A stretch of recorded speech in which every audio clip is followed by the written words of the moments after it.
Welcome to the No Picks After Dark podcast. I'm your host, Aaron Dante. Today, folks, we have a huge person coming on. Like, I've been so happy to get her on this show. It's been 2 years in the making to get her on this show. I mean, every time I reach out, it's like, call Tyrone, but ain't nobody answer to pick the phone up. Ain't nobody like hit me back on the hip. I can't get a hold of her, but finally, we got her sitting down. We have Maya from Codetta Bake Shop. How are you? Hey, I'm good, Aaron. How are you? It's great to be here. I'm glad I finally made it out. You were the hardest working person in Baltimore City. I try, man. I try. You are. I try. I'm always baking. I know. Every day. The bake shop. Like, yeah. I mean, give people a little bit of background about you first. I know she's been on a million podcasts, but she hasn't been on No Picks or Dark podcast. That's right. Not yet. Let's talk a little bit about you. All right. Are you from Baltimore? Let's start with that. I like to say that I am of, but not from Baltimore. Okay.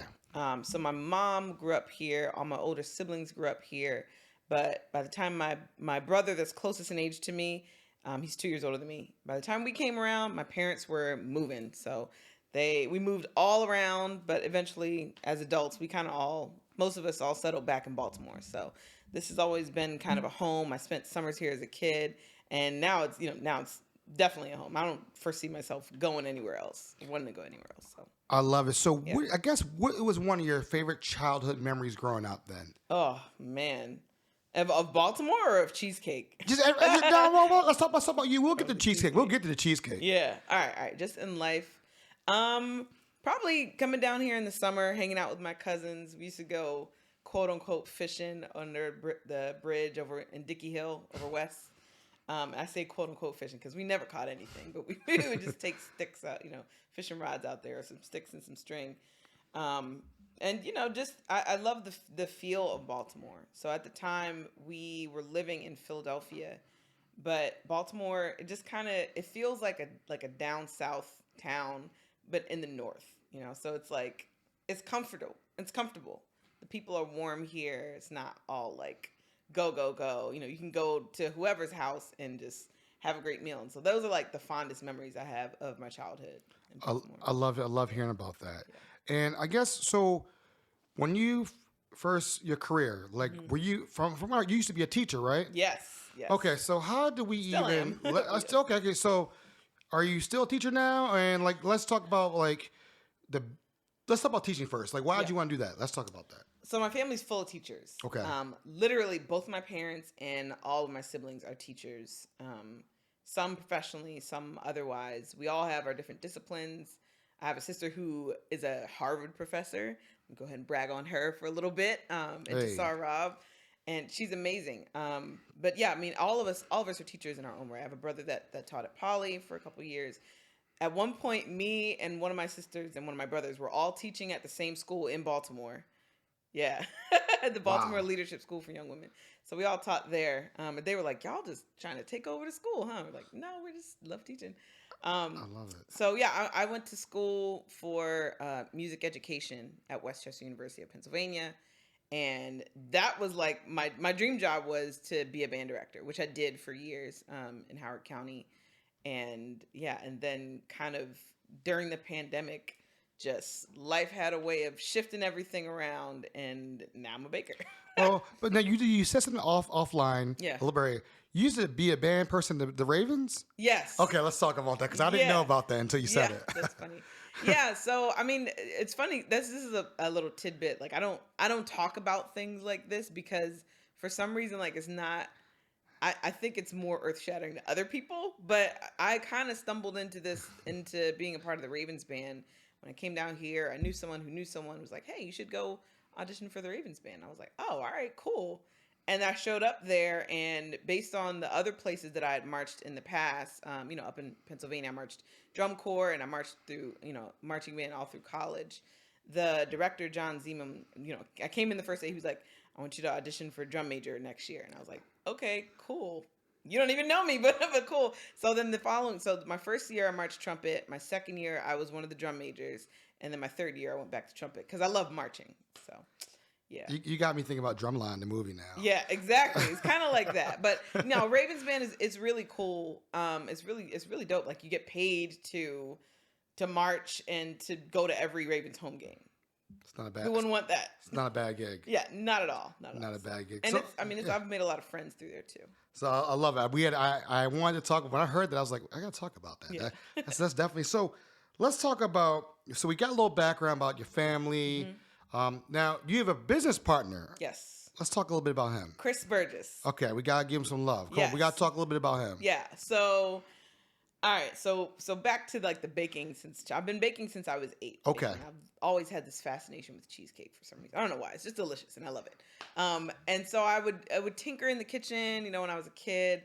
And people all my life have told me, oh, you know, you can sell this. Your stuff is your cakes and brown. Everything is so good. You could sell this. I'm like, all right, cool. It's not really like, you know, it's just like a side gig. It's just a hobby for me. And then when I met Chris, who happens to be as passionate about entrepreneurship as I am about music and baking, I gave him a piece of cheesecake and he was like, oh, no, yeah, we're going to sell this and I'm going to help you. And so the business is kind of like a result of both of our passions, right? Like my passion for baking and his passion for entrepreneurship. So he made us a website like 4 years ago that is still our main website today. It's a beautiful website and we haven't really needed to change it because it was beautiful from the jump. And we kind of started taking orders from friends, family, coworkers, things like that. We actually used his job at the time as a test market. He worked for the Postal Service. And I would load up bins of cheesecake slices and take them to his job, and we would sell them to people and kind of get feedback and try their flavors the next time. And it was just insane. So yeah, Chris definitely had a huge hand in the marketing side of things. I'm like the creative, he's like the logistics business person. Because I wanted to talk a little bit about him. I know you and I spoke about him, and like, so where is it? I mean, I know he's not here, but like, you chose him as a business partner. Yeah. Where does the entrepreneurial spirit come from? Do you like? Have you guys ever had a conversation about that? You know what's funny is like I've recently learned from him. He's always said like, "Oh, I just have an interest in it." But I learned that his mother used to have multiple businesses back when he was a kid, and I learned this fairly recently, like within the last couple of months. So she owned like a kids party business. She owned a pizza shop. She used to do all kinds of things. And she kind of right now she works for the city for the health department, but she like crafts on the side and sells her stuff too. So I don't even know if he was consciously aware of it, but he's been like entrepreneurship has been imbued in him from a very young age.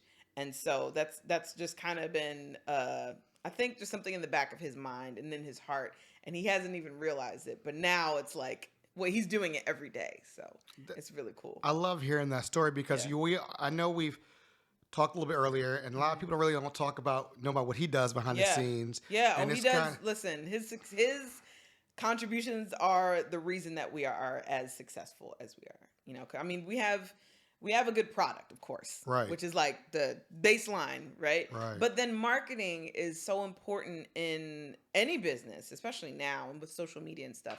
So his idea was to partner with local food bloggers and trade them product for posts, basically. And, you know, when people see like, oh, I see you on this page and on that page and on that page too, and you're doing a giveaway over here and you have a flash sale, well, let me buy something because I can get cupcakes delivered to my door in the middle of a pandemic, and I don't even have to like I don't even have to get out of my pajamas, you know? So, you know, and the way I found out was that Rita, who we know mutually, was like, yeah, this cheesecake is the bomb. Like, and I'm like, and she's a teacher, and I'm like, whoa. Mm-hmm. You waiting in line for cheesecake again? Right. So, and we'll talk a little bit about what I talked about in the beginning about who drove down here for that, but. Again, so when did you realize when you and Chris met up? So it's 4 years ago. Yeah. Is that when it really kicked up? Yeah. Really? It was like 2018 was when the business started. So 2018, nobody knew who you were at that point. No. Were you baking out your house? Oh yeah, we were big. So I at first started in my it was like an efficiency apartment in Bolton Hill. And it's a lovely apartment. Great landlords, love that place. But it's like everything is small in there. Like the oven is like 16 inches wide and the fridge is like a half size. Like everything is like half size appliances. It's just designed for one person who's not like trying to pump out 17 cheesecakes a day, you know? So that's where the business started and that's where I would bake. And it's funny because my dad came to visit one time And he walked in, he was like, "Oh, cool. So where do you bake?" And I'm like, "No, it's in this kitchen that only really fits one person at a time." So yeah, the business started there. And when we started being a lot more active on Instagram, was right at the beginning of the pandemic. Right. That's where I think that's when everything started coming out. Oh yeah, for sure. And so I was like, everybody's stressed, but my stress reliever is baking. And I was like, well, I live alone. I'm not gonna eat all this stuff by myself. So let's see if we can like sell it on Instagram. So we did a couple of giveaways and some things, some flash sales, trying to interest people. And then we took some pictures, posted them, and started doing 3 different flavors of cupcakes a week that you could order. And at the time, the only other way to get our stuff was you have to place an order through our website, and it had to be a 2-week lead time. It had to be at least a dozen cupcakes or a whole cake or something. And that's not like I just want something quick. I want like 1 or 2 cupcakes delivered to me, So we started doing that, and that's what really took off. So after we started that program, the promo cupcakes, what we called it, we moved the bakery over to Chris's house, which at least, he doesn't have like a commercial kitchen or anything, but he has like more normal size appliances. So we moved it there, and we were there for a few months. And then in 2020, we moved to a commercial kitchen. And then we just moved again in November of 2021 to our current spot. 2020 is when the pandemic kicked up pretty hard. That's when everything shut down. Exactly. I remember that when everything shut down. Yeah. Yeah, that timeline is crazy when you think about it. 4 years ago. Yeah. Where you were 4 years ago. Yeah. And where you are right now. It's nuts. Like we both are full-time in the business now. I left my teaching job. And, to talk about Chris, and this is kind of like I don't want to say like a silver lining, but I think one of the things that really motivated us to focus on the business, there was a lot of things converging at the same time in the fall of 2020, where, the business was taking off in a huge way. And we were like, okay, we're going to need to like actually rent out a kitchen to keep up with the demand, because people are just asking for more and more. They're telling their friends, which is great. I was going back to work. I was going back to school to teach. And right around I think it was like the end of the first week of professional development, Chris got a cancer diagnosis and had to have emergency surgery. And he's cancer-free now, thank goodness. But it was a very, very scary time. And so it was just kind of like what are you going to do? What are you going to do? Like, you have this, and at the time, my job wasn't what I loved about my job.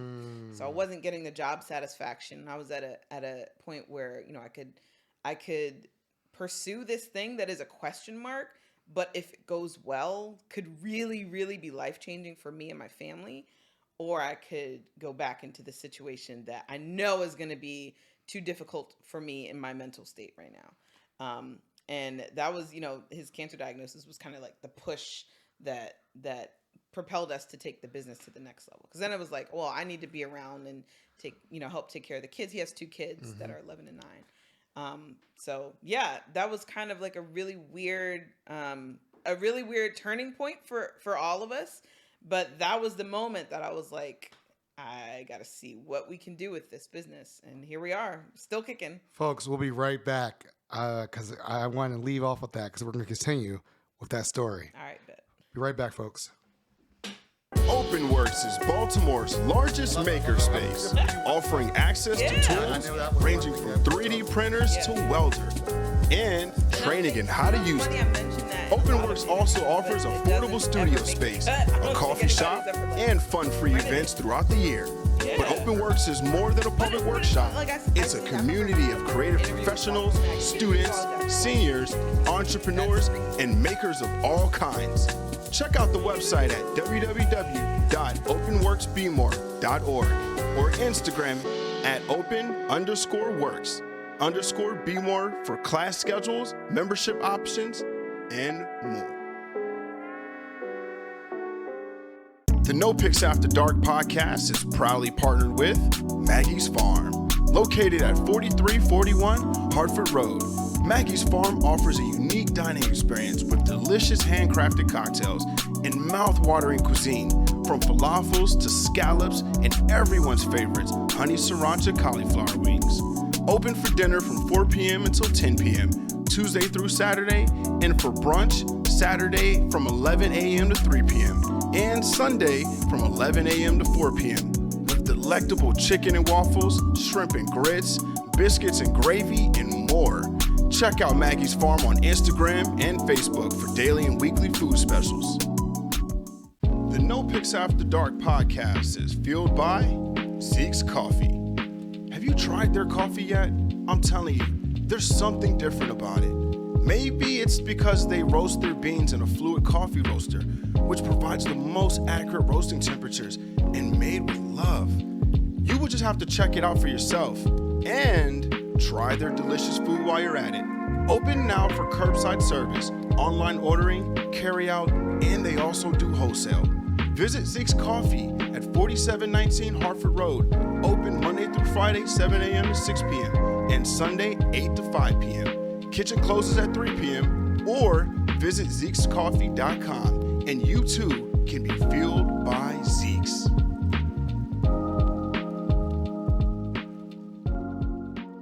Folks, we are back, and this is an exciting episode.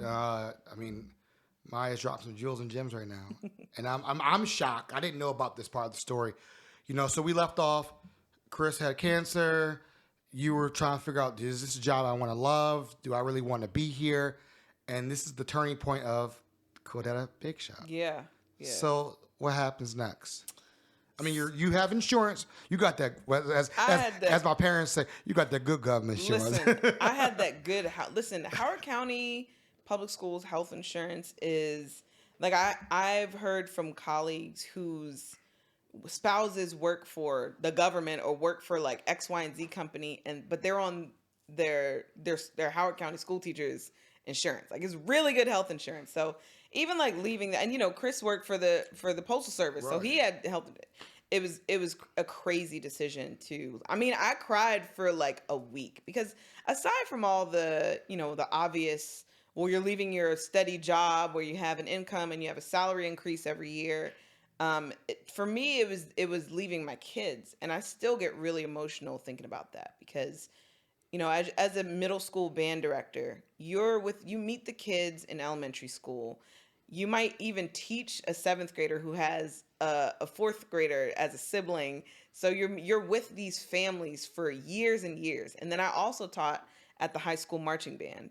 So I would be teaching these kids for a big chunk of time and really got to know them. And that was probably the toughest decision of my life to leave that job, because that was my dream job. And I don't feel like, because of the pandemic, I don't feel like I had an opportunity to really say goodbye or really, transition out of that and plan for what the next step was. The next step just kind of came at me, I mean, for you to leave your study job during the pandemic to the outside world is crazy. That's crazy.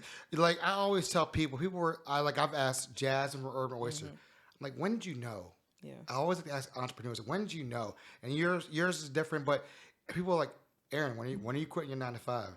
And I always tell them, it's closer than you think. I just don't know. And I guess there's always a defining moment from what everybody has told me that you're like, I can't do the quality of what everybody wants to do. Yes. It's either going to go this way or go back the other way. There's something that pushes you. There's some sort of catalyst. And for me, it was definitely Chris's cancer diagnosis. That was a really scary couple of weeks.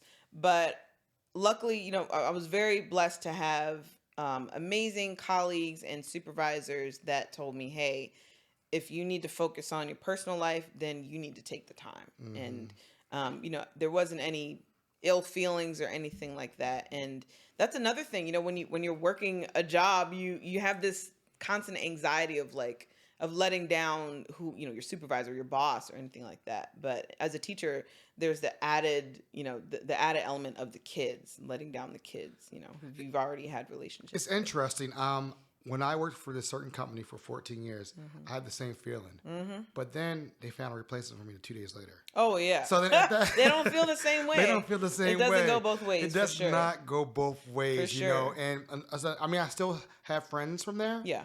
But not as I used to. And it's different. It's different. It's definitely a different dynamic. It definitely And the same is. thing happened with Chris, too. He was like, I mean, he left his job in March of 2021. And he had the same anxiety for months. And I was like, no, like, if I was able to replace my salary, then like you're the next step in order for us to get to build this business, you also need to be full time. Right. And so we just worked our butts off to get to that point where he could leave his job too, and we would still be good. You know, like I'm supporting myself and my mom, he's supporting himself and his kids, and we're good. And you know, we're still able to do things that we want to do, and you know, pay people to work for us and to help us out. And so it's really just been a blessing. Honestly. I love it. I love hearing that. I love hearing this. It's an amazing story. So yeah, let's talk about your mental health. Yeah.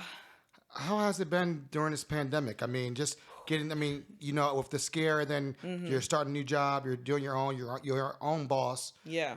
Mentally, how have you held up? So I'm glad we're talking about this, because I don't think a lot of people, you don't see the side of like small business ownership a whole lot. And it's really, really, really difficult.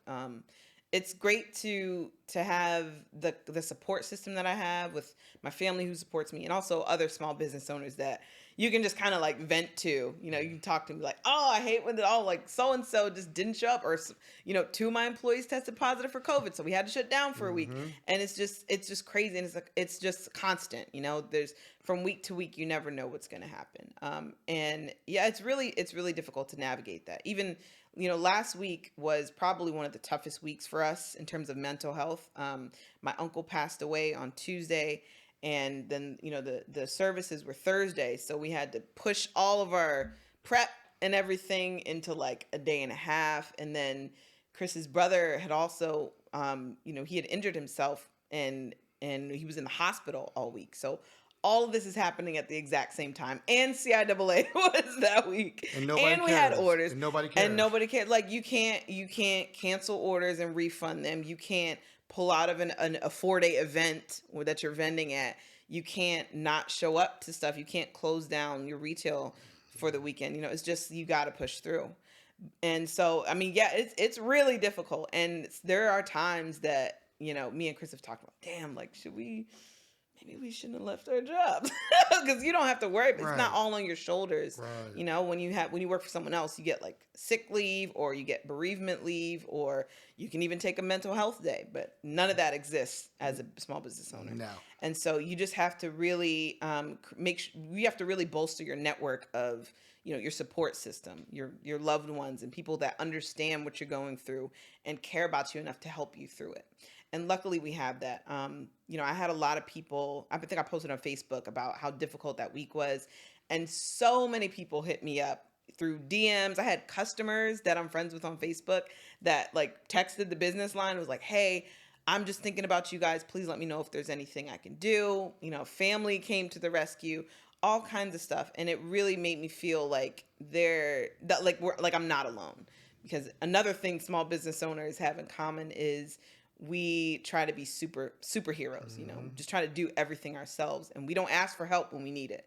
So that's really important to, you know, to lean on your support system when you need to. Yeah, I love hearing that, because there's everybody talks about how good you look on social media, how the food tastes, but nobody ever asks, how are you doing? Yeah, no, never that. Are you doing good? How's life treating you? Yeah. Have you taken time for yourself to just shut off and just have a day to yourself? So, you know, I like to ask that about entrepreneurs, because mental health is very important. And I think we were raised, and I mean, you might have been different, but my parents were like, work. Don't ever call out. Don't ever call out sick. You got to do. That's the culture. And That's the culture, you know, man. and you got to learn, like, mental health is serious. It's paramount. And a lot of people suffer through that, and we just didn't know it differently. So I'm glad. I really wanted to ask that question about that. So big things happened for you this past year. Really, really big things happened. tell us about the Boost program from Downtown Partnership. How did that come about? Shout out to Miss Shalonda Stokes. She was on the show. She's a friend of the show, Downtown Partnership. What's up? Tell us a little bit about that. Yeah. So the Boost program, this is so funny. The Boost program has, in a lot of ways, gotten us to where we are now. We found out about the Boost program. I think a couple of people sent us the information email or something about it. A couple of customers like, hey, you should apply for this program. And we're like, all right, cool. Like, I'll go to the webinar, but I don't think they're going to pick me. And so I went to the webinar, and I remember like a couple weeks later, Sam Story hit me up, and he's a program runner for the Boost program. And he was like, hey, I noticed that you went to the webinar, but you didn't apply yet. And I was like, well, we don't have a business plan.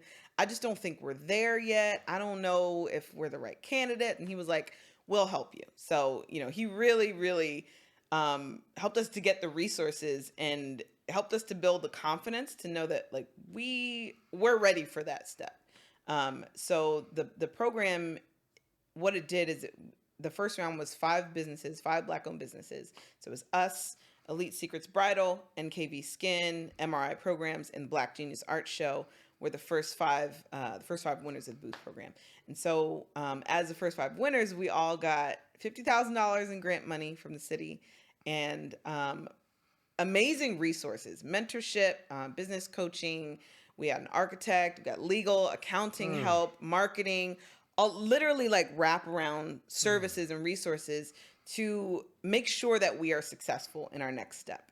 And so the program kind of is aims to kill 2 birds with one stone. One, to fill more of the empty retail spaces in downtown Baltimore, and 2, to afford these opportunities to Black-owned businesses. Mm-hmm. So, Shalonda and the Downtown Partnership have been amazing with supporting us, and they really want to see the city, the downtown part of Baltimore, represent the demographic of the city, which right now it does not.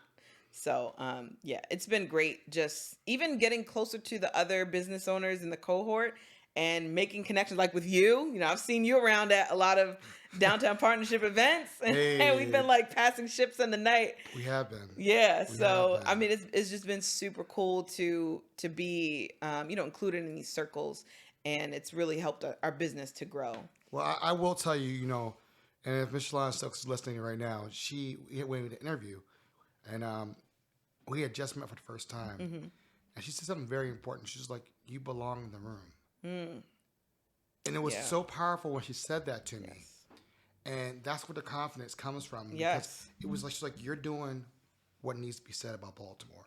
You're doing something that everybody's trying to do, but you're doing it." Yeah. And that's why we saw each other every event. You saw me like, damn, was she here too? Right. You start seeing the same people in the same circles, and then when you don't show up, people are like, I didn't see you last night at the thing. You're like, I had to take a break. I can't be everywhere. You know what I mean? But I'm so proud of you. For you guys doing what you're doing with the Boost program. That sounds amazing opportunity. Yeah. Next round I might throw my hat in there and see what happens. Have a studio downtown. Come on down. Hey, we'll see. We'll see. Dope. Well, I'm looking. We'll see what happens. So let's talk a little bit about. Now you have that 50,000, which that probably burns real quick. Oh I don't. Yeah, that doesn't even form a machine really for what you do. No. Right. So I guess what's next? I mean, I know we still see IAAs pop up. Yeah. I mean, I forgot to tell everybody, she was on Good Morning America. Oh yeah. We didn't talk about Good Morning America. Come on. Any of the press? Right. Hold up. Let's talk about the press. We were on Good Morning America. We have a spot in Baltimore Weddings, a full page spread. It's our first print ad. What?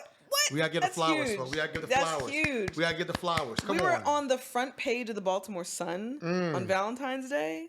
Like, come on. And this is really funny. We were on WJZ too. One of their anchors, Lynn Bowie, is like a semi-regular customer of ours. Yeah, they love our cheesecake, her and her family. And so it's really cool. We had these Valentine's Day boxes, and I was like, I want to promote them. And I had in my head, I was like, all right, I'm trying to be on like 4 different media channels. Right. I want to be like, do a huge giveaway on Instagram. I want to be on Baltimore Magazine, Baltimore Sun, WJZ. I'm trying to do it all. and it just happened without us really trying. It's crazy. People reached out to. We're at the point now where reporters are reaching out to us to feature us, that's where you want to be. Amazing. Yeah, that's where you want to be. Yeah, that's the thing I always tell people. Priceless, literally. When I started this, I was begging, knocking on doors, like, "Hey, can you come on my show? What's your show about?" It was always like that. Who are you? Who are you? And I love hearing this because it inspires me. These stories inspire me. Yeah, to do what I do because I like to hear these stories. Because now, for me, it's not hard to get interviewed. It's not hard anymore. It's not a struggle. It's like, I've heard of you. We know who you You're are. the #1 podcast, right? That's what they In say. The city. That's what they say. Yes. That's what they say. That's what they say. I appreciate it. I mean, it's. We were talking, and Paul and I were talking offline, and we're like, the stuff that entrepreneurs do behind the scenes is where the real work works. Yes. Like you said, Len Bowie comes. You probably chit-chat with her for a little bit. She's probably like, I can get a story. Yep. Jason Newton, on a humble, him and I were talking. We met at Live Baltimore. Yeah, I saw you. That was the other part. The birthday party. The birthday bash. And so I met him there. And he's like, let's do the show. Let's go on the show. Wow. And then he's in my studio. Then I'm in his studio. So it's like those type of things where you're starting to meet those people. And I love that you were succeeding. I love that you and Chris are crushing out here. Thank you. That's why I wanted to have you on for International Women's History Month. Ooh, yeah. Because this is very important. And we need to celebrate what's going on out here in Baltimore. Not what's negative. Not what's doing this. What we can do and we can support and help out. I tell people, they're like, have you heard of Codetta Bakery? No, I haven't been. Get out Northeast. We gotta come. You need to do a pop. You need to do a pop up in Northeast. Listen, you need to do a pop up here. Sometime. When I was driving over here, I was driving past the lake Montebello, and I was like, we need to do something over here, because Nicole used to have something. Do you know Nicole from Caju? Yeah. She used to have before the pandemic. She had one Saturday a month the Lake Montebello farmers market. She hit it once a month. Yeah. And she used to do it, and they used to do a big thing, and it was all these great vendors. It was so dope. Listen, there is such a need for that, and there's such a demand. We did this event. We haven't done it this year yet, called Black Girl Market. Okay. When we featured Black women-owned businesses from around Baltimore. We did 2 of them, and they were immensely successful for us. It was just awesome. And the impetus for it was, I think the first one was in October of 2020, middle of the pandemic, like height of the pandemic beginning. And we did it outdoors. We did it at Eager Park so people could socially distance and everything. But it kind of came about after the Breonna Taylor verdict came down, and I was just like, damn, it like sucks to be a Black woman in America sometimes. And I wanted to do something to celebrate us, because through Codetta Bake Shop, we've met so many amazing Black women in this city that are doing phenomenal things. Creatives, entrepreneurs, other business, like Shalonda, just people who deserve to be celebrated. And so, I love that. Yeah, we're all about supporting other women-owned businesses, Black women-owned businesses, and just kind of collaborating, trying to make this world a little bit better for all of us. I love that. Yeah. I love that. That you're about to have me tear up on my own show. Because I dig that. I really dig what you're talking about. And, I would love to link up with some of the people that are a part of that. If you guys do market again, let me know. Oh, yeah, I would love to promote it on my social media, Absolutely. and just talk to people and tell them you come and support. That's something really powerful. People are always asking us, we're not going to do Black Girl Market again. It was really cool. The second one we did, we started posting about it, and people were commenting and tagging other people like, oh, let me know what you're wearing to this, or like, hey, meet me there. And we're like, is this becoming a thing? Like, we've only done it once, but it's like, it's so needed in this city. Hey, people thirsty for it. Wow. Exactly. You got to give it back. Bring people. Exactly. And, who else would want to come something like that? Right. Lake Montebello is a great spot. Yeah. And the city owns it. So it's not that hard. I'm just saying. All right, planting seeds. And Brandon Scott lives over this way too. And I think that's Odetta's district. That's her district, actually. Really? Okay. All right. And there's no cars in that area either. There's no cars. There's cars not allowed around Lake Montebello anymore. So again, we got some things. It sounds kind of great. I'm just throwing it out Aaron. there. I'm just throwing it out there. Right. We have to talk offline about this. I love it. So when's the next big thing you got going on pop up wise? Because let's say this is going to come out mid-March. Do you have anything going on April, May? Anything that we can get a sneak peek from? Yeah. So we actually over the weekend, CIAA weekend, we connected with a couple of people from Hopkins and from the Black Ass Flea Market, and we've been thinking about doing a lot more pop-ups, not just in Baltimore, but we've been getting a lot of DC traffic, and people are asking us to come down there. So we definitely have a couple things in the works for March and April. We have an event coming up with Port Discovery that people should be aware of. So if y'all stay tuned to our social media, there you go. You can get the inside scoop on what's happening and when. I love that. And what do you want to leave the folks with today, just from our conversation? I mean, it's your world. It's like it's always, again, it's your show. What do you want to leave people with?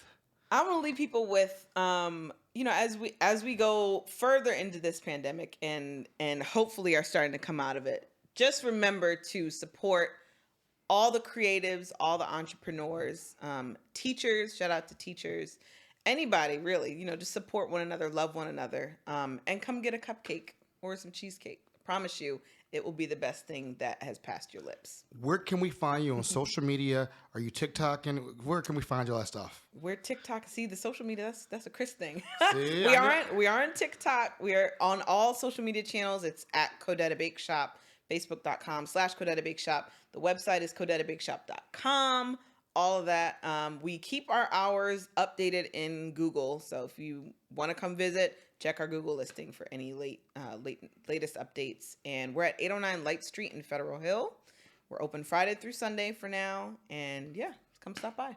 I love it. So I got one quick speed round. Yes. Brunch or dinner? Brunch. What's your favorite thing at brunch? French toast. Okay.